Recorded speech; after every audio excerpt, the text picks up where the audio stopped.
Hi, this is Chris from EssentialSQL, and if you want to dig into some view definitions and how they work with the data dictionary, then let's go into part 2 of my video. Hey, if you like our videos, don't forget to like, subscribe, and share. Okay, so before we get started, if you haven't done so already, you'll definitely want to look at part 1 of this video. I'll have links to it in this video and in the notes so that you can get to it, but it really sets the stage. But in summary, the idea is that we've created a view of 3 tables where we're doing stuff, and then the idea is that we will assume that through a scenario that like a month later, someone's going to go in and change the view.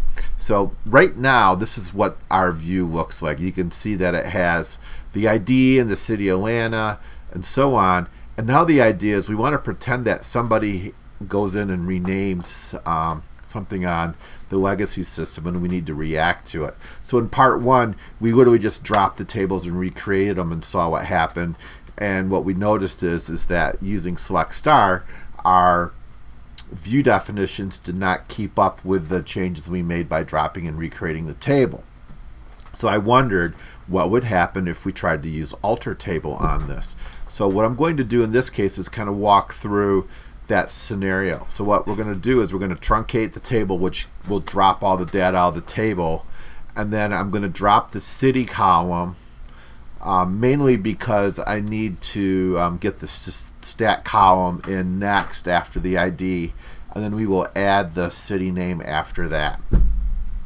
So we're doing this, hopefully my goal is that I'm hoping that by doing this command by command, these commands would become clues to the data dictionary and it would update itself. So let's see what happens when we do this. So we'll do the truncate, just kind of roll through some of these commands real quickly, and just bear with me here. I think I can do a couple of these at a time.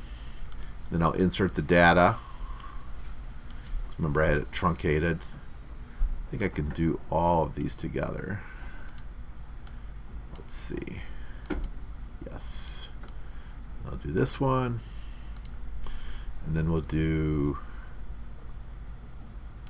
these 3. And then the city name. Alright, so I'm going to roll back up here. This is what our combined results look like. This is not using a view, this is just using union. And you can see now we have changed the name of city to city name, and we add a new column called stat. Alright, so now what we want to know is what happens when we use the view. So I'm going to do select star from the view, which I haven't recreated. It's from before. When I run this, notice it's ID and city, so it's back to the old names. So it's like, what happened? And as we went through before, we went through the different schemas and saw that nothing changed.